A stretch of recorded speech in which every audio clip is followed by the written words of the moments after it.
Good afternoon, I'm Craig Pearson and welcome to the Net News at Noon. I'm bringing you the best from the paper and the web. The President and the Secretary General of the International Children's Games are in town through the end of the week to size up Windsor as a possible site. The International Children's Games are not as well known as some sporting events perhaps, but it is an International Olympic Committee sanctioned event. A decision will be made in June for the 2013 Summer Games, and wouldn't that be a boost to the young and young at heart here if Windsor was chosen for those games? Windsor Mayor Eddie Francis is not too pleased with the city's Integrity Commissioner, who was a no-show yesterday at a closed-door meeting to discuss city phone logs. The commissioner discovered hundreds of calls between Councillor Ron Jones and CUPE union leader Gene Fox during the 101-day strike this summer. Both Fox and Jones say no special information was passed between them, but Integrity Commissioner Earl Bazet was looking into it.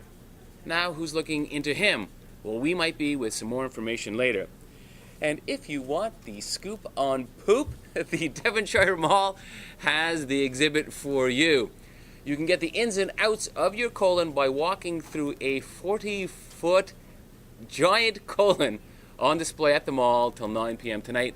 Volunteers will be on hand to answer all questions about colon health, and you should remember that 90% of colon cancer is preventable if detected early through regular checkups.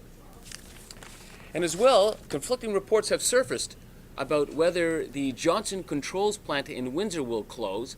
AM 800 this morning reported that it will be shutting down, although CAW Local 444 President Rick Laporte said he had not heard that and is checking into it. And here to talk about the situation is Star business writer Dave Hall. Dave, thanks for coming on to chat with us. Good afternoon, thank you. Yes.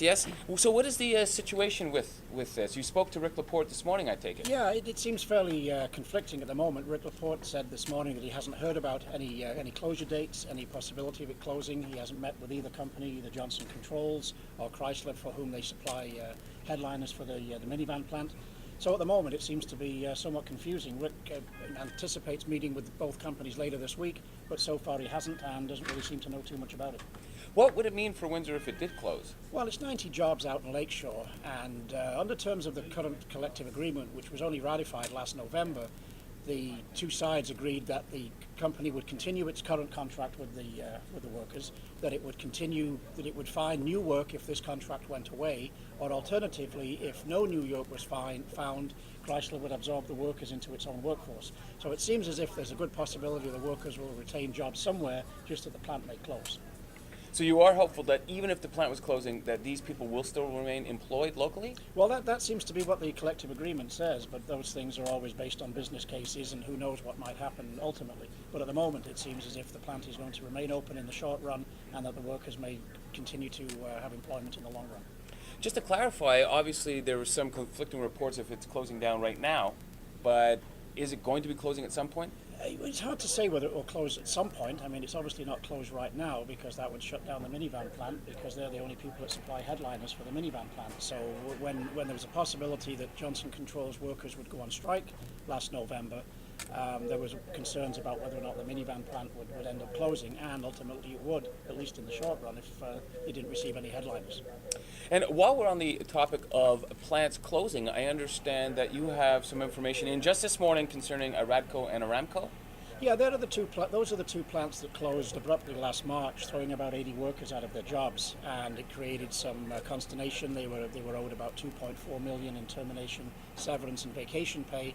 They blockaded both plants, one on Charles Street, one on Walker Road.